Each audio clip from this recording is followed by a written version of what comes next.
ಉಳ್ಳಲದ ಕಡಲ್ಕೊರೆತ ಪೀಡಿತ 5 ಪ್ರದೇಶಗಳಲ್ಲಿ ಕಲ್ಲು ಹಾಕುವ ಕಾಮಗಾರಿಗಳನ್ನು ಆರಂಭಿಸಲಾಗಿದೆ. ಊರವರು ಹಾಗೂ ನಗರಸಭೆ ಅಧ್ಯಕ್ಷರು ಹಾಗೂ ಸರ್ವ ಸದಸ್ಯರು ಕಾಮಗಾರಿಗಳ ಪರಿಶೀಲನೆ ನಡೆಸಬೇಕು. ತದನಂತರವೂ ಕೂಡ ದೂರುಗಳು ಬಂದಲ್ಲಿ 3ನೇ ನಿಯೋಗವನ್ನು ರಚಿಸಿ ಪರಿಶೀಲನೆ ನಡೆಸಿದ ನಂತರವೇ ಗುತ್ತಿಗೆದಾರರಿಗೆ ಬಿಲ್ ಪಾವತಿಸಲಾಗುವುದು ಎಂದು ಸ್ಪೀಕರ್ ಯುಟಿ ಖಾದರ್ ಹೇಳಿದ್ದಾರೆ. ಉಳ್ಳಲದ ಕಡಲ್ಕೊರೆತ ಬಾಧಿತ ಕೋಟೆಪುರ, ಕೋಡಿ, ಮೊಗವೀರಪಟ್ಟಣ ಪ್ರದೇಶಕ್ಕೆ ಭೇಟಿ ನೀಡಿದ ಬಳಿಕ ಮಾಧ್ಯಮದ ಜೊತೆ ಮಾತನಾಡಿದರು. ಹಿಲೇರಿಯಾ ನಗರ, ಕೈಕೋ, ಸೋಮೇಶ್ವರ, ಬೆಟ್ಟಂಪಾಡಿ, ಕೋಡಿ, ಮೊಗವೀರಪಟ್ಟಣ ಮತ್ತು ಉಚ್ಲ ಪ್ರದೇಶದಲ್ಲಿ ತೀವ್ರ ಕಡಲ್ಕೊರೆತ ಉಂಟಾಗಿದೆ. ಶಾಶ್ವತ ಪರಿಹಾರ ಕಂಡುಕೊಂಡ ಹಿನ್ನೆಲೆ ಕೆಲ ಕಾಲ ಸುರಕ್ಷಿತವಾಗಿತ್ತು. ಕಳೆದ ಬಾರಿ ಊರಿನವರ ಸಮ್ಮುಖದಲ್ಲಿ ಬೇಕಾದ ಅನುದಾನದ ರೂಪುರೇಷೆ ತಯಾರಿಸಿ ಸಂಬಂಧಿಸಿದ ಮೀನುಗಾರಿಕಾ ಮತ್ತು ಬಂದರು ಇಲಾಖೆಗಳ ಸಚಿವ ಮಾಂಕಾಳ್ ವೈದ್ಯ ಹಾಗೂ ಮುಖ್ಯಮಂತ್ರಿಗೆ ಜೊತೆ ಸಭೆ ನಡೆಸಿ 1 ವರ್ಷದ ಮುಂಚೆ ಅನುದಾನ ಬಿಡುಗಡೆ ಮಾಡಿ ಟೆಂಡರ್ ನಡೆಸಿ ವ್ಯವಸ್ಥಿತವಾಗಿ ಕೋಟೆಪುರ, ಮೊಗವೀರಪಟ್ಟಣ, ಸಿ ಗ್ರೌಂಡ್, ಬೆಟ್ಟಂಪಾಡಿ, ಉಚ್ಲ 5 ಕಡೆಗಳಲ್ಲಿ ಕೆಲಸ ಆರಂಭಿಸಲಾಗಿದೆ. ಕಾಮಗಾರಿ ಪರಿಶೀಲನೆಗೆ ಊರವರಿಗೆ ಸಂಪೂರ್ಣ ಜವಾಬ್ದಾರಿ ನೀಡಲಾಗಿದೆ ಎಂದರು. ಈ ಸಂದರ್ಭ ನಗರಸಭೆ ಅಧ್ಯಕ್ಷೆ ಶಶಿಕಲಾ, ಉಪಾಧ್ಯಕ್ಷೆ ಸ್ವಪ್ನ ಹರೀಶ್, ಸ್ಥಾಯಿ ಸಮಿತಿ ಅಧ್ಯಕ್ಷ ಅಶ್ರಫ್ ಮೊದಲಾದವರಿದ್ದರು.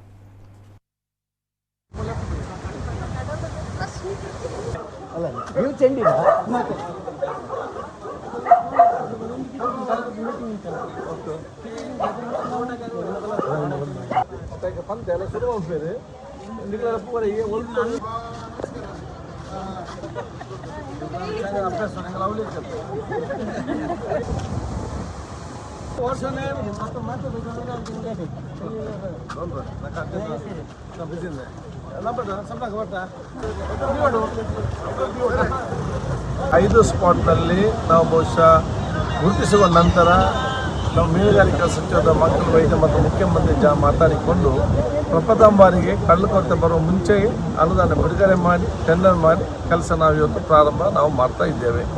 ಆದ ಕಾರಣ ಇವತ್ತು ಸೋಮೇಶ್ವರದ ಬಟ್ಟಂಪಾಡಿ ಪ್ರದೇಶ ಈಗ ಕೆಲಸ ಪ್ರಾರಂಭ ಆಗಿದೆ. ಅದೇ ರೀತಿ ವಾಸ್ಕೋ ಗೆಸ್ಟ್ ಹೌಸ್ನ ಮುಂಭಾಗದ ಪ್ರದೇಶ ಕೂಡ ಡೇಂಜರ್ ಪೊಸಿಷನ್ ಕೂಡ ಇವತ್ತು ಕೆಲಸ ಆಗಿದೆ.